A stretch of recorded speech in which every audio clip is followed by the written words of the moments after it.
Welcome back to Insights with PT.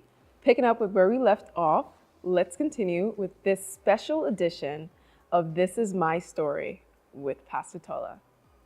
Um, that was a tough one, for me. So I said, okay, so that means that my life has to be an open book. Because if I'm using my life's message, then there will be no secrets, there will be no gray area. Up to today, the best examples I've given in this church are examples of my life, my wife, my family, and all, because that was part of what God told me. And He told me again many years later to reaffirm what He told me earlier. I said, go back and use your life story. This is what this is what will compel people to believe you. Just tell them about your life. So if you are wondering why am I even doing this also, it's the same thing. I'm telling my life story so that people that hear also can take inspiration from it and they can be challenged, with this story.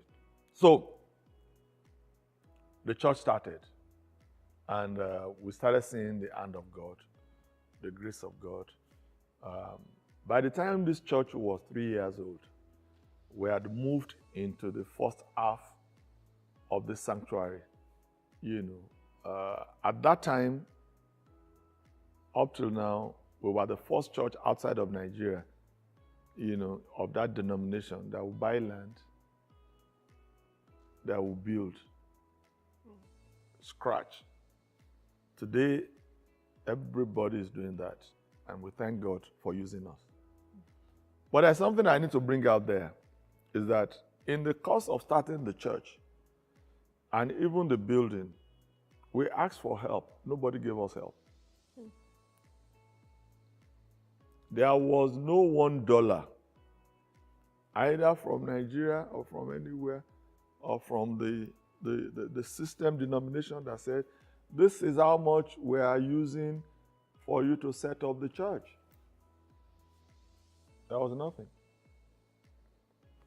But we kept on building. We kept on building. We kept on building. When we wanted to start this sanctuary, I wrote a letter saying, can we be given permission not to give a percentage of our income? If you've worked in systems, organizations have different rules. So part of the rules of the one that I was in then was that you give a percentage of your income and send it to a common purse. Do you understand? That can we be excused from that maybe for a year or so that we can gather some money for it? I got a letter saying no. If God has asked you to build, then God will provide for you. There was no help. And I'm saying this for those who talk without knowing what we are talking about. It's for you to know. I still have the letter, and I know the person that signed it. I just don't want to mention the name. Do you understand? So there was no help for us. So came back to the church. That was all I needed. I needed that fire. That fire of no was all I needed. And we started pushing it. And gradually, one by one, how the church, we were about 60-something people when we started with children contributing money. When we finished the building on the 3rd anniversary of the church, we were about 200 people. How did we contribute? Maybe adults, 120 or 30. How we were able to contribute to be able to build this sanctuary with 50% equity, I don't know till today. Only God knows. There were people giving us money from their paycheck. And I mean paycheck. Not that they took out of it. When you count the money, it came with cents. So you know this is somebody's paycheck. So when somebody gives you $1,210.65, people don't give like that.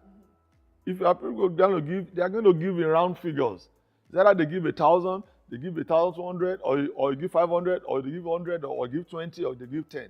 But not give something plus 65 cents.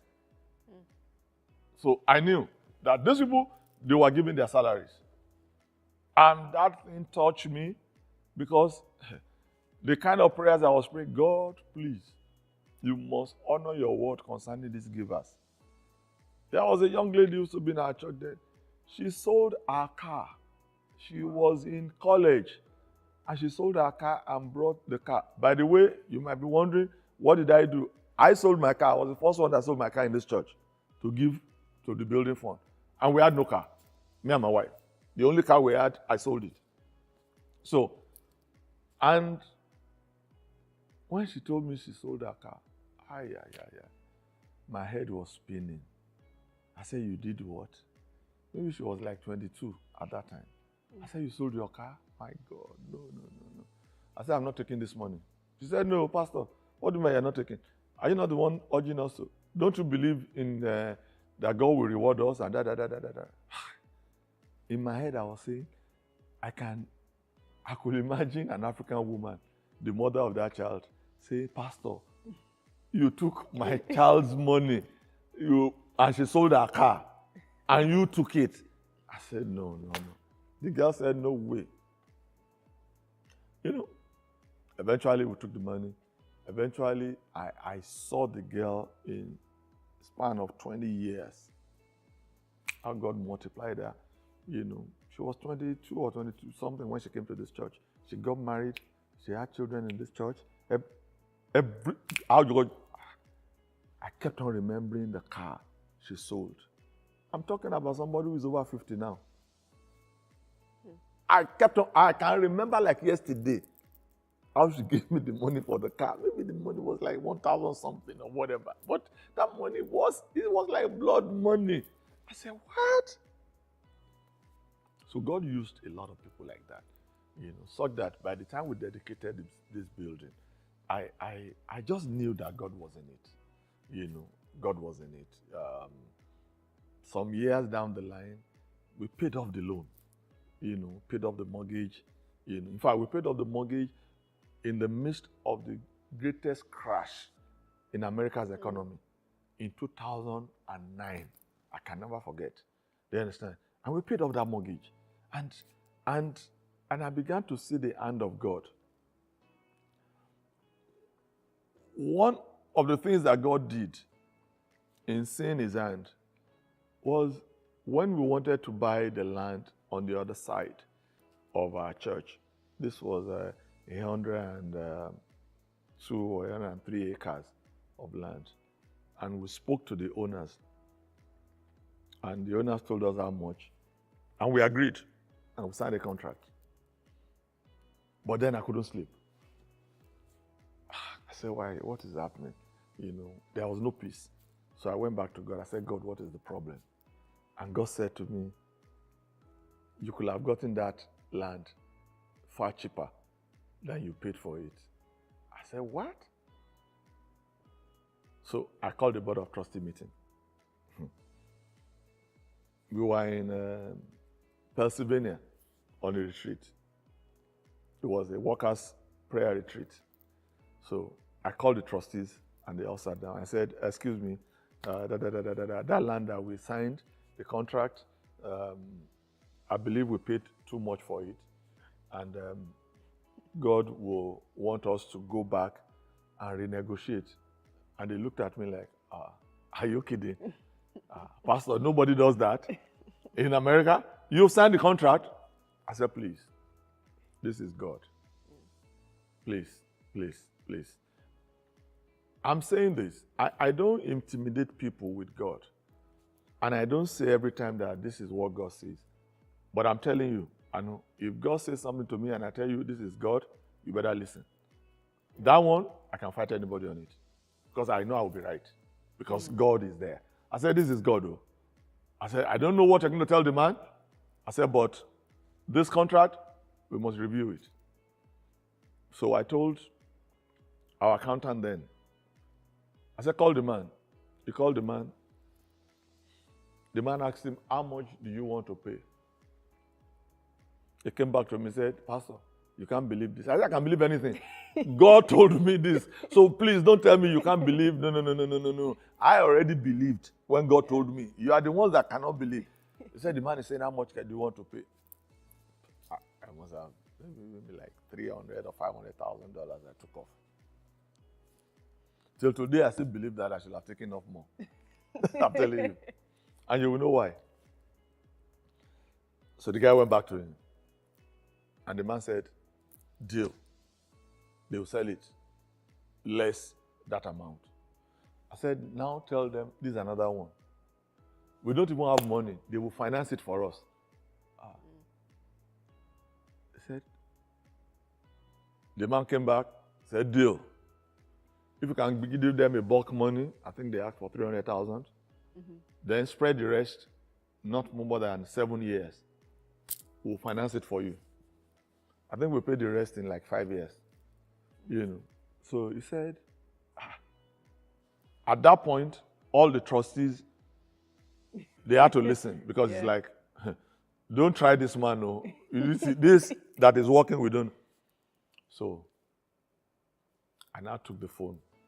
I called the man. The man was 95 years old at that time. So I said, sir, thank you for accepting to work with us on the price, I said, no problem, I said, can you please tell me, why did you agree on $500,000 less than what we assigned for? I wanted to know why. What was his own motivation? He said to me, our parents bought that land over 100 years ago. And when they were dying, they wrote it on their will that don't sell this land, but if you must sell, you must sell to a church. Wow. Bingo. Over 100 years, God had already sorted this church out. When I was not in play, when my father was not in play, when nobody, over 100 years, written, signed, and sealed. I said, really? That was when I said, my God, I should have halved this thing to 50%. Because they had developers offering them more money.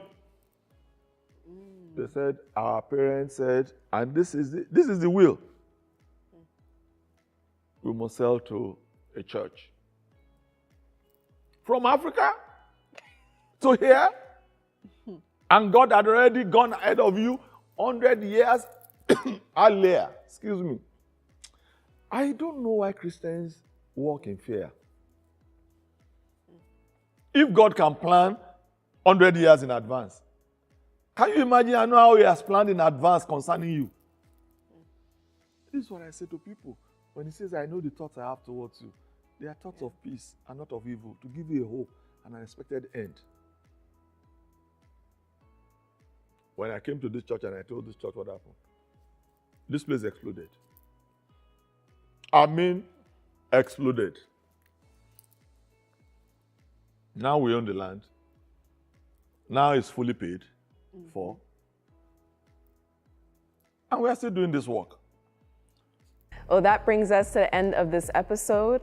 A huge thank you to Pastor Tola for sharing such powerful and personal stories with us. Stay tuned every Friday at 2 p.m. Eastern Time as we dive into further chapters of his story. Thank you.